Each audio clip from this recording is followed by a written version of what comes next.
Assalamualaikum warahmatullahi wabarakatuh. Saya Najwa Malika Izzah dari Prodi Pendidikan Agama Islam kelas 2B.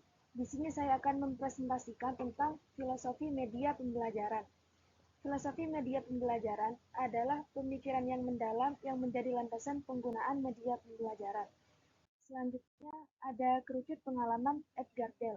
Kerucut pengalaman Edgar Dell adalah model yang menggambarkan tingkat pengalaman belajar dari yang abstrak hingga nyata. Model ini juga menunjukkan hubungan antara jenis pengalaman dengan retensi informasi. Prinsip kerucut pengalaman Edgar Dell adalah yang pertama, semakin ke bawah kerucut, semakin besar tingkat pengalaman yang diperoleh. Lalu, semakin besar tingkat pengalaman, semakin besar pula pemahaman dan penguasaan pengetahuan. Selanjutnya, pengalaman langsung atau konkret lebih baik daripada pengalaman abstrak. Proses belajar bisa dimulai dengan pengalaman yang sesuai dengan kebutuhan dan kemampuan siswa. Yang pertama adalah ada teori belajar, yaitu behaviorisme. Behaviorisme adalah aliran psikologi yang memandang individu lebih kepada sisi fenomena jasmania dan mengabaikan aspek-aspek mental seperti kecerdasan, minat, bakat, dan perasaan individu dalam kegiatan belajar. Peristiwa belajar semata-mata dilatih dengan melatih refleks-refleks sedemikian rupa sehingga menjadi kebiasaan yang dikuasai individu. Jadi di dalam teori behaviorisme itu adalah psikologi yang lebih mementingkan fenomena jasmania dan mengabaikan aspek-aspek mental seperti kecerdasan, minat, bakat, dan perasaan individu.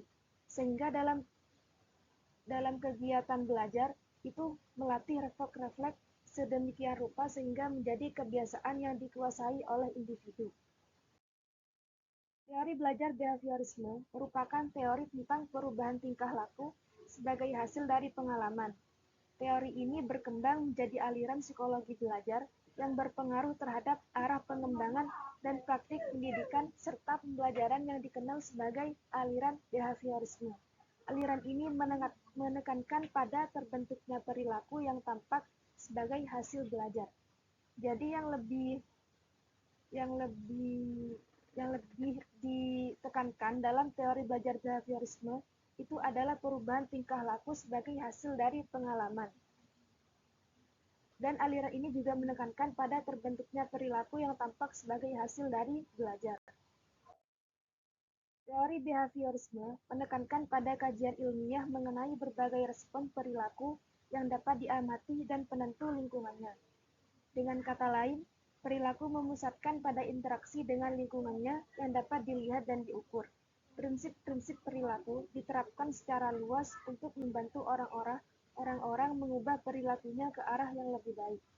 Jadi intinya dalam teori belajar behaviorisme itu ditekankan kepada perubahan tingkah laku sehingga membantu orang-orang mengubah perilakunya ke arah yang lebih baik. Teori belajar behaviorisme dengan segala kelebihannya dapat digunakan untuk membantu suatu pembelajaran. Namun perlu diingat bahwa teori pembelajaran ini juga memiliki beberapa kekurangan. Untuk itu, dalam mendesain suatu pembelajaran, perlu juga diperhatikan langkah-langkah pengembangan yang digunakan, pilihan materi pelajaran, dan unsur-unsur desain pesan yang baik yang dapat memberikan kemudahan bagi peserta didik dalam memahami suatu pelajaran. Jadi selain memiliki kelebihan, teori behaviorisme itu juga memiliki beberapa kekurangan, yaitu agar dapat mendesain suatu pembelajaran atau pengembangan yang digunakan itu diperhatikan juga langkah-langkahnya seperti memilih materi pelajaran dan unsur-unsur desain pesan yang baik agar memberikan kemudahan bagi peserta didik dalam memahami suatu pelajaran. Yang kedua adalah teori belajar kognitivisme. Pendekatan dalam psikologi belajar yang menekankan proses mental dalam memperoleh pengetahuan. Berbeda dengan behaviorisme yang fokus pada perilaku yang dapat diamati, kognitivisme menyoroti bagaimana individu mengorganisir, menyimpan, dan mengambil informasi dalam pikirannya. Jika tadi di dalam teori belajar behaviorisme itu lebih menekankan kepada perubahan tingkah laku, maka di dalam teori belajar kognitivisme itu menyoroti bagaimana individu mengorganisir, menyimpan, dan mengambil informasi dalam pikirannya. Salah satu tokoh dalam behaviorisme adalah Jerome Bruner, yaitu Bruner mengembangkan teori pembelajaran berbasis penemuan atau discovery learning, yang menekankan bahwa siswa harus aktif dalam menemukan konsep sendiri. Dia juga mengusulkan 3 mode representasi dalam belajar, yaitu yang pertama enaktif, belajar melalui tindakan langsung untuk 0 sampai 1 tahun. Yang kedua adalah ikonik, belajar melalui gambar dan diagram, yaitu oleh anak berusia 1 sampai 6 tahun. Dan yang ketiga adalah simbolik, yaitu belajar melalui bahasa dan simbol abstrak untuk anak 6 tahun ke atas. Implementasi kognitivisme dalam pendidikan. Pendekatan berbasis kognitivisme dapat diterapkan dalam pembelajaran melalui, yaitu yang pertama, pembelajaran berbasis masalah, yaitu problem-based learning. Siswa menghadapi masalah nyata yang harus diselesaikan.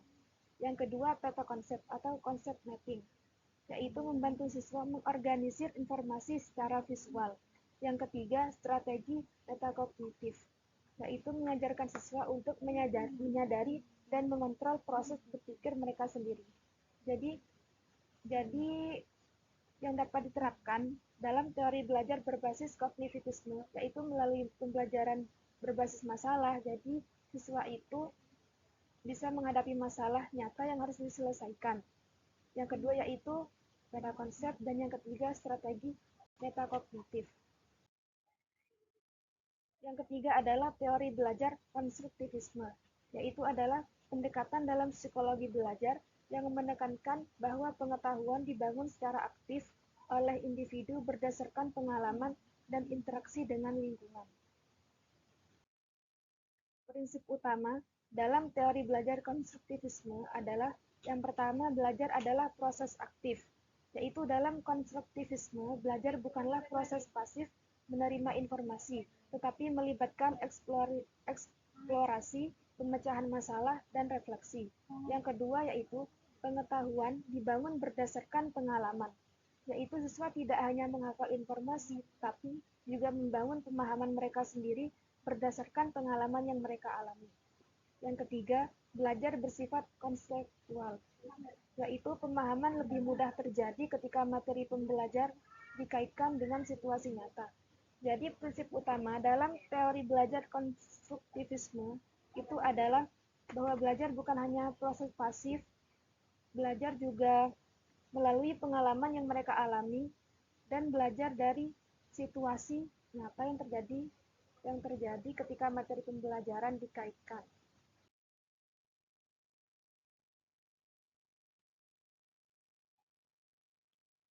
Mungkin cukup sekian presentasi yang dapat saya sampaikan. Mohon maaf apabila ada kesalahan kata ataupun hal lain yang mengganggu selama presentasi berlangsung. Terima kasih. Wassalamualaikum warahmatullahi wabarakatuh.